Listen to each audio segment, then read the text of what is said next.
Good morning, students. So here again I am with you with your third class of English. Now, as you know, in your first class we have done parts of speech, and in parts of speech we have completed noun that day. Okay, so now we will continue that topic, and today we will move on to the next topic of parts of speech. So before starting, I want to tell you something. Okay. Now the thing is that I want to write 5 lines about my friend. Okay. I will write 5 lines now. Like, Ram is my friend. Ram is a good boy.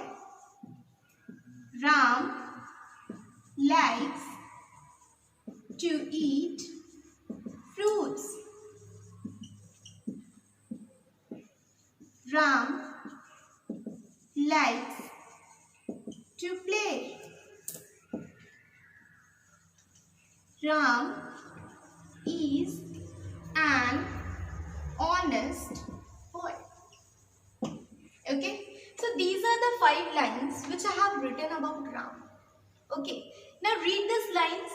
Ram is my friend, Ram is a good boy, Ram likes to eat fruits, Ram likes to play, Ram is an honest boy.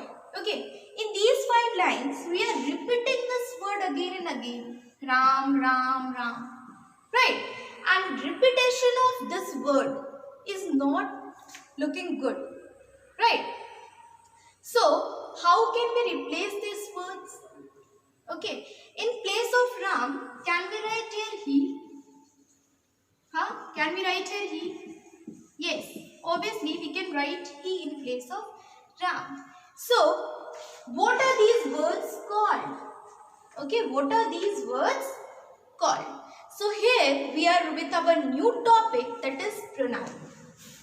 Here we are with our new topic, that is pronoun. So, by seeing this example, what can you make the conclusion? You can make the conclusion that the word which can be used, in place of noun, that is called pronoun. Okay, so if we'll move on to definition, what you can write? A word that can be used in place of noun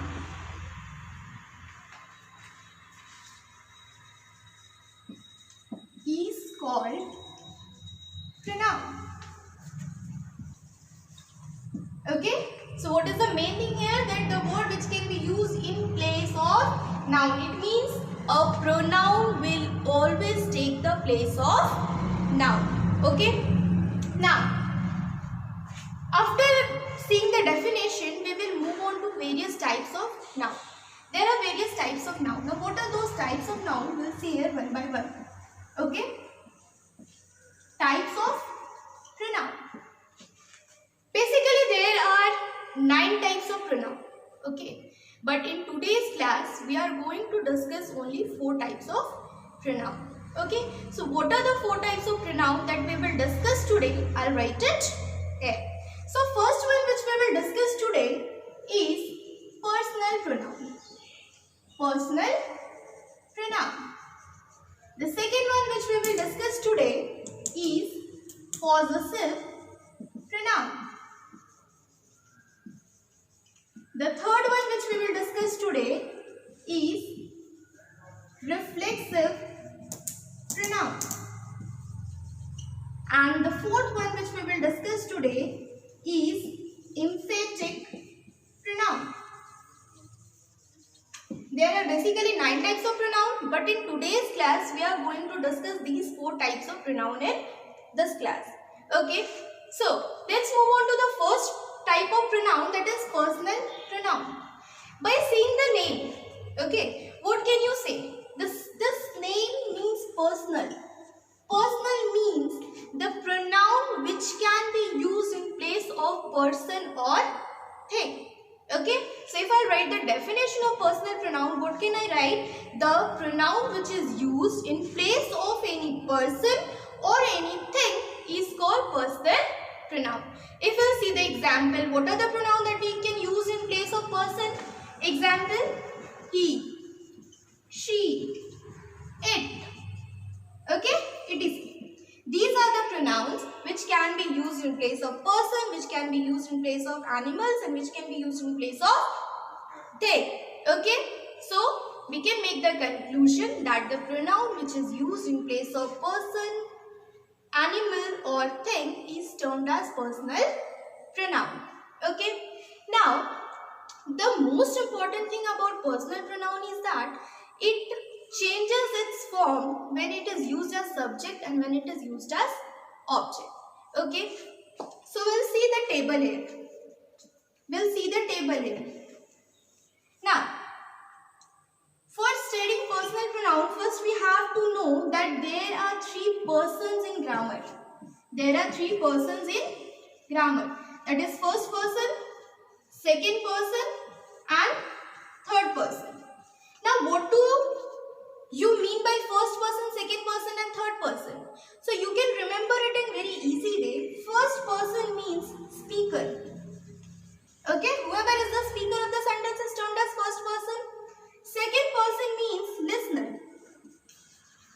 Okay, whoever the speaker is talking to is known as second person. And third person means about whom it is being talked. Okay, about whom we talk. Okay, so you can remember it in this way, that first person is always the speaker, second person is always the listener, and third person is about whom we talk in the sentence. Now, the persons can be either singular or plural. If we'll talk about singular first person, okay, if we'll talk about singular first person, then what will be the singular first person? I. And if I'll talk about plural first person, what will be the plural first person?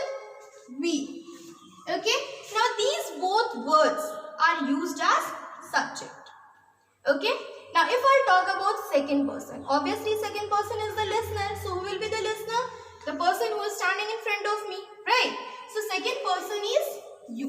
Now the very important thing about second person is that this will not change its form. Like you is also used in singular form and the same word can be used in plural form too. Okay. Now third person. Third person means about whom we are talking in the sentence. So it can be he, she, it. Okay. This is singular first person. Right.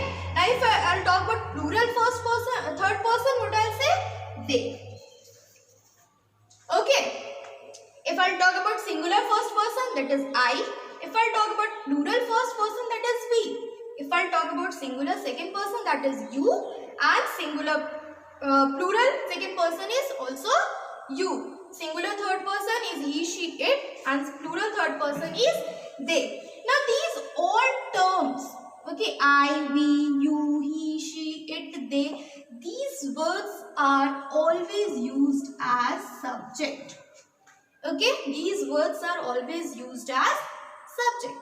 Now what if I want to use these words as object? Right, if I want to use this word at the end of the sentence, so what I will use?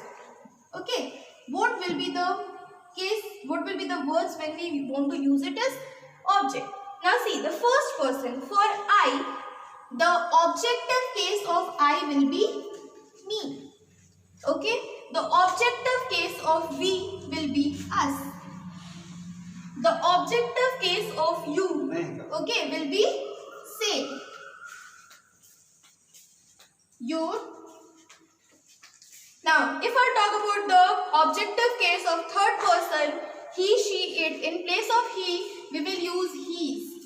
In place of she, we will use her. In place of it, we will use it. And what about they? We will use them. So, these pronouns are also personal pronouns. Okay, these pronouns are also personal pronouns. What is the difference? These pronouns will be used as subject and these pronouns are used as object. So, you can say that personal pronoun changes its form when it is used as subject and when it is used as object. Okay. So once again I am recalling it. Personal pronoun is the pronoun that is used in place of any person or thing. Now personal pronoun changes its form when it is used as subject and when it is used as object. Okay. Now if we move on to second type of pronoun, that is possessive pronoun. Now what do you mean by possessive pronoun? Possessive pronoun means the word which shows the possession. Okay. Possession means ownership. The words which shows the possession of anything, that is called possessive pronoun. You can also say that possession means ownership. Okay. Now, what we can say? His. This pen is his. Okay. So, his is showing the possession. Right. So, it will be called as possessive pronoun. Okay. Now, if we move on to third type of pronoun, that is reflexive pronoun. Now, what is reflexive pronoun? Reflexive pronoun means the pronoun, okay, ending with, generally you will get the pronoun which is ending with self. Okay, S-E-L-F, self, or S-E-L-V-E-S, self. Herself, himself, themselves, right? So, the word which will end with self or selves is termed as reflexive pronoun. Okay. Now, what can be the definition of reflexive pronoun? When the action done by the subject falls upon the subject. What I said? When the action done by the subject falls upon the subject, then it is termed as reflexive pronoun. Now, let's see the example. If I see example, I hurt myself. I hurt myself. So, what is the subject of the sentence? I. What is the action in the sentence? Hurt. This is action. Okay. Now, on whom the action is affecting? The effect of hurt is on whom? I. And I is the subject of the sentence. Okay. So, we can say if the effect of action falls on the subject, then this word, this pronoun will be termed as reflexive pronoun. Again, I am telling you, if the effect of action falls on the subject, then it is termed as reflexive pronoun. Okay? Reflexive pronoun will generally end with self or selves. If it is singular, it will end with self. If it is plural, it will end with selves. Okay? Now, the last pronoun which we are going to discuss today is emphatic pronoun.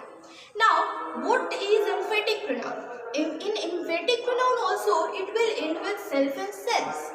Okay, emphatic pronoun will also end with self and self. Now, you will get a confusion that, ma'am, how we will differentiate between reflexive pronoun and emphatic pronoun. Right? So, see example here. When the action done by the subject does not affect the subject, then it is termed as emphatic pronoun. If I see the example, I am writing here, example, I killed the tiger myself. I killed the tiger myself. In this example, what is the subject? I is the subject. What is the action?